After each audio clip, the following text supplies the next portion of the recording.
तो नमस्कार। अगर आपका उम्र भी 60 साल से अधिक हो चुका है या आपके घर में परिवार में कोई 60 साल से अधिक के नागरिक हैं, तो उनको वृद्धजन पेंशन योजना के अंतर्गत अब 1100 रुपया पेंशन की राशि प्रत्येक महीना मिल सकती है। जिसके लिए अगर उनका नाम वृद्धजन पेंशन योजना में नहीं है तो आप उनका नाम ऐड कर सकते हैं और वेरिफिकेशन करवा के उनको इस योजना का लाभ दिला सकते हैं। आइए हम लोग देखते हैं कि कैसे आप ऑनलाइन रजिस्ट्रेशन करके वृद्धजन पेंशन योजना का लाभ उठा सकते हैं। सबसे पहले चलते हैं अपने कंप्यूटर स्क्रीन पे। तो सबसे पहले यहाँ पे आपको आना है गूगल में। गूगल में आने के बाद यहाँ पे टाइप करना है बिहार वृद्धा पेंशन। जैसे ही आप बिहार वृद्धा पेंशन सर्च करेंगे, टाइप करेंगे, यहाँ पे आपको वृद्धजन पेंशन योजना आ जाएगा। इस पर आपको क्लिक कर देना है। क्लिक करने के बाद ये सारा ऑप्शन आपको यहाँ पे खुल जाएगा, जिसमें सबसे ऊपर मुख्यमंत्री वृद्धजन पेंशन योजना के लिए आधार सत्यापित करने को आएगा। इसमें आपको सारा डिटेल भरना है, लेकिन इससे पहले आपको डाउनलोड आधार कंसेंट फॉर्म पे क्लिक करना है। ये कंसेंट फॉर्म को आपको डाउनलोड करके प्रिंट करके निकाल लेना है। इसमें आपको कुछ डिटेल मांग रहा है, इस डिटेल को फिलअप कर देना है। जैसे यहाँ पे आवेदक का नाम हो गया, यहाँ पे आपका फ़ोटो हो गया, यहाँ पे आपको पिता पति का नाम, यहाँ पे अपना एड्रेस सही जो आधार कार्ड पे होगा आपको भर देना है। यहाँ पे अपना आधार संख्या भर देना है, अपना मोबाइल नंबर भर देना है और ईमेल आईडी अगर है तो ईमेल आईडी लिख देना है। आवेदक का पहचान चिन्ह देना है, जैसे आपका कटर का निशान होगा या तिल का निशान है तो वो यहाँ पे आपको लिख देना है। इसी तरीके से आधार सीडेड बैंक का विवरण यहाँ पे आपको देना है, जिसमें आधार नंबर लिंक होगा, वो बैंक अकाउंट नंबर, उसका शाखा संख्या, उसका आईएफएससी कोड, ये सारा डिटेल आपको फिल कर देना है। यहाँ पे अब मैं निष्ठापूर्ण घोषणा करता हूँ या करती हूँ, मेरी आयु 60 साल से अधिक है, मुझे सरकारी सेवा या पेंशन, पारिवारिक पेंशन एवं सामाजिक सुरक्षा पेंशन के लिए किसी भी योजना अंतर्गत पेंशन स्वीकृत नहीं है। मतलब आपको किसी दूसरे पेंशन योजना में पहले से कोई पेंशन नहीं मिलता है। आपका यहाँ पे नाम भरना है और जिला का नाम भरना है और यहाँ पे आपका हस्ताक्षर होगा।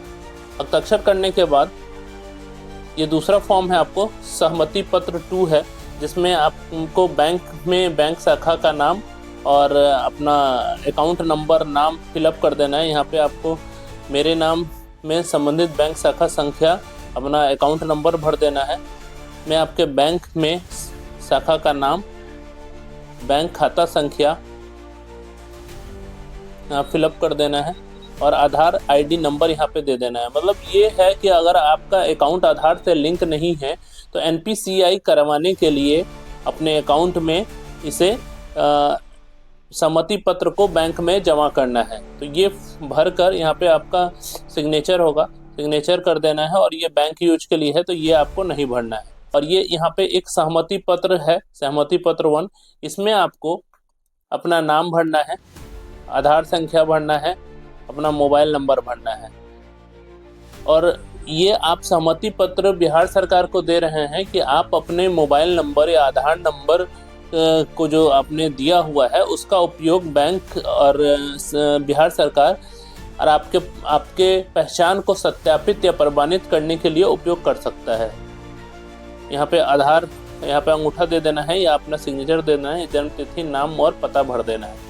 ये फॉर्म को फिलअप कर देना है। फिलअप करने के बाद यहाँ पे आपको सबसे नीचे एक पहचानकर्ता का हस्ताक्षर, नाम और पता भी भरना है। ये तीनों फॉर्म को आपको प्रिंट निकाल के भर के अपने पास रख लेना है और एक बैंक वाला फॉर्म है, बैंक को दे देना है।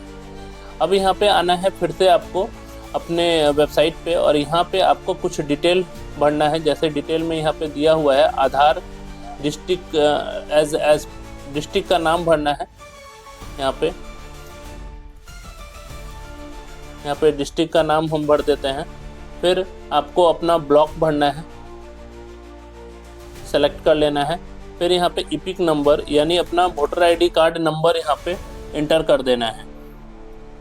तो अपने वोटर आईडी कार्ड को अपने वोटर आईडी से देखकर आपको सही यहाँ पे फिलअप करना है।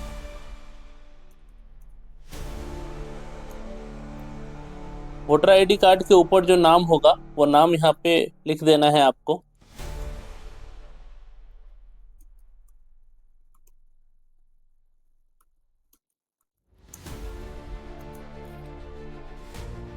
यहाँ आधार नंबर आपको लिखना है।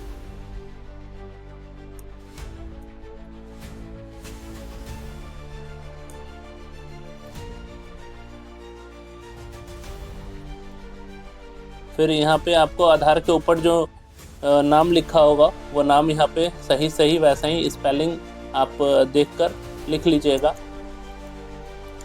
और यहाँ आपको अपना डेट ऑफ बर्थ सेलेक्ट कर लेना है। डेट ऑफ बर्थ आप अपने आधार के हिसाब से डालिएगा। डेट ऑफ बर्थ डालते समय सबसे पहले आपको अपना ईयर, फिर मंथ और फिर अपना डेट सेलेक्ट कर लेना है। इसके बाद वैलिडेट आधार का यहाँ नीचे ऑप्शन दे रहा है, इस पर क्लिक करना है। अब यहाँ पे आधार सक्सेसफुली वैलिडेट आपका हो गया है। प्रोसीड पे क्लिक कर देना है। जैसे ही आप प्रोसीड पे क्लिक करेंगे तो यहाँ पे आपको ये सारा ऑप्शन दिखने लग गया।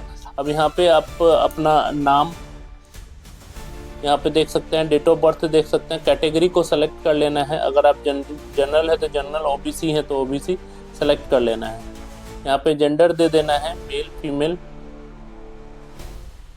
अगर आपके पास कोई मोबाइल नंबर है तो अपना मोबाइल नंबर यहाँ पे इंटर करना है। सही सही दीजिएगा मोबाइल नंबर और ईमेल आईडी भी। फिर यहाँ पे अपना कुछ और डिटेल है, जैसे आपका एड्रेस का डिटेल है। यहाँ पे एरिया कौन सा है तो रूरल है। यहाँ पे आपके गांव का नाम, उससे पहले यहाँ पे आपका पंचायत का नाम यहाँ पे सेलेक्ट कर लीजिएगा।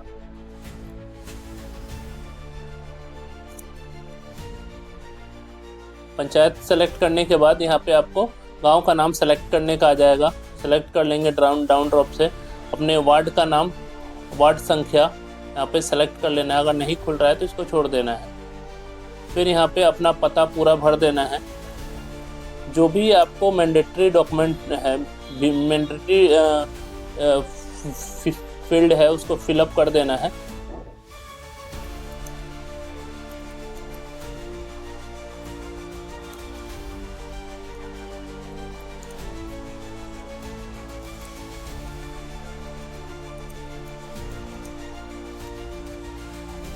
यहाँ अपना पिन कोड दे देना है। यहाँ आधार संख्या और वोटर आईडी कार्ड पहले से दिया होगा, आप इसको एक बार फिर से मिला लीजिएगा। अब यहाँ पे आपको बेनिफिशियरी का अकाउंट नंबर यहाँ पे इंटर कर देना है कि अगर आपका अकाउंट कौन सा बैंक में है तो बैंक ऑफ इंडिया है तो बैंक ऑफ इंडिया सेलेक्ट कर लेना है। ब्रांच का नाम सेलेक्ट करना है कि आपका जो बैंक ऑफ इंडिया या फिर जो भी बैंक है आपका, वो उसका ब्रांच कहाँ पर है। तो आईएफएससी कोड ऑटोमेटिक आ जाएगा अगर आप ब्रांच का नाम डालेंगे तो। और यहाँ पे आपको अपना अकाउंट नंबर डाल देना है। अकाउंट नंबर वही होना चाहिए जो आपका, जिस नाम से आपका आधार कार्ड है।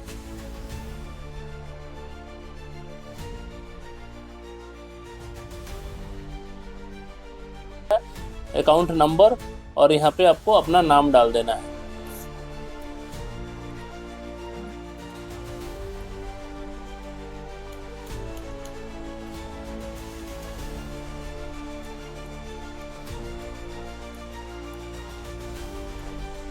यहाँ पे आपका नाम डाल देना है जो भी आपके अकाउंट में है। अब यहाँ नीचे आपको अपना कुछ डॉक्यूमेंट को जो आपने अपने सिस्टम में रखा है उस डॉक्यूमेंट को यहाँ पे अपलोड करना है। जैसे यहाँ पे आधार हो गया, आपने जो कंसेंट फॉर्म यहाँ पे रखा हुआ है जो भरा था सबसे पहले, वो देना है। वोटर आईडी कार्ड यहाँ पे देना है आपको। बैंक पासवर्ड यहाँ पे चूज करके अपलोड कर देना है और यहाँ पे फ़ोटो भी अपलोड कर देना है।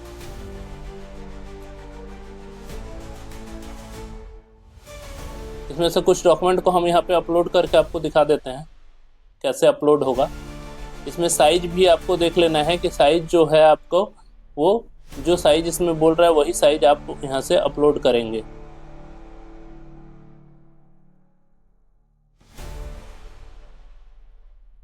देखिए यहाँ पे दिया हुआ है 30 KB से 50 KB तक और जेपीजी फाइल ही डालना है। यहाँ आपको देखिए आधार डॉक्यूमेंट में आपको पीडीएफ फाइल डालना है ये सारा डॉक्यूमेंट को आप यहाँ से 1 बाय 1 करके अपलोड करेंगे, यहाँ एग्री करेंगे और सबमिट एप्लीकेशन डिटेल पे आप क्लिक कर देंगे। यहाँ सबमिट एप्लीकेशन डिटेल आ रहा है, इस पर क्लिक करके सबमिट कर देंगे। लेकिन ये यहाँ सबमिट करने से पहले एक चीज़ का विशेष ध्यान दीजिएगा कि ये आधार डॉक्यूमेंट जो है या फिर यहाँ कोई भी डॉक्यूमेंट जो है वो पीडीएफ में आपको सबमिट करना है और 200 KB का ही होना चाहिए। आधार कंसेंट डॉक्यूमेंट के लिए आपको एक ज़रूरी बात बता दें कि वो जो तीनों फॉर्म था जो पहले आपने प्रिंट करके उसे भर के रखा हुआ है, वो तीनों फॉर्म को एक साथ पीडीएफ में बना के यहाँ पे सबमिट करना है। उसमें से कोई भी फॉर्म अगर छूटता है तो आपका एप्लीकेशन रिजेक्ट हो सकता है। अब यहाँ पे आप एग्री पे क्लिक करिएगा और सबमिट कर दीजिएगा। जैसे ही आप सबमिट करेंगे तो यहाँ पे do you want to submit finally option आएगा। Addition will not be allow successfully submitted. अगर आपने यहाँ पे ओके सबमिट कर दिया तो फिर आप किसी प्रकार का कोई एडिट नहीं कर पाइएगा, तो इसको आप ध्यान से देख लीजिए। और यहाँ पे फाइनली जब आप ओके करेंगे तो ओके करने के बाद आपको इस तरीके का बेनिफिशियरी आईडी आ जाएगा, यानी एप्लीकेशन आईडी आ जाएगा। ऊपर यहाँ पे लिखा होगा डाटा सेव सक्सेसफुली, यानी आपका डाटा सक्सेसफुली सेव हो चुका है। अब यहाँ आपको यहाँ पे आपका सारा डिटेल देगा, जो डिटेल आपने फिल किया हुआ था। आप जब नीचे आके देखेंगे तो यहाँ पे आपका नाम भी देगा। जैसे ही आप फाइनल सबमिट पे क्लिक करेंगे यहाँ पे आपको फिर से वही ऑप्शन देगा, do you want to submit finally edition not allow. आप जैसे ही ओके पे क्लिक करेंगे आपको यहाँ पे बेनिफिशियरी आईडी यानी एप्लीकेशन आईडी आपको दे देगा, आपका नाम लिखा होगा और यहाँ पे डेट भी देगा। अब इसको यहाँ पे बता रहा है कि ये सेंड फॉर पंचायत वेरिफिकेशन। यहाँ पे जो आपके जन प्रतिनिधि होंगे वहाँ पे ये चला जाता है, जैसे आपका मुखिया होगा या वार्ड, उनके द्वारा इसको वेरीफाई किया जाता है। वेरीफाई करने के बाद आपका जो है यहाँ पे एप्लीकेशन जो होगा वो अप्रूव हो जाएगा और आपका जो वृद्धा पेंशन मिलने का प्रक्रिया है वो चालू हो जाएगा। अगर यहाँ पे आप रिसिप्ट निकालना चाहते हैं तो डायरेक्ट प्रिंट रिसिप्ट क्लिक करेंगे और इस प्रकार का आपका रिसिप्ट भी जनरेट हो जाता है। इस रिसिप्ट को अपने पास रख लेना है। यहाँ पे आपको जो रेफरेंस नंबर दिया हुआ है, एप्लीकेशन नंबर दिया हुआ है, इसके द्वारा आप अपना एप्लीकेशन को ट्रैक भी कर सकते हैं, चेक भी कर सकते हैं। दोस्तों आज के लिए इतना ही।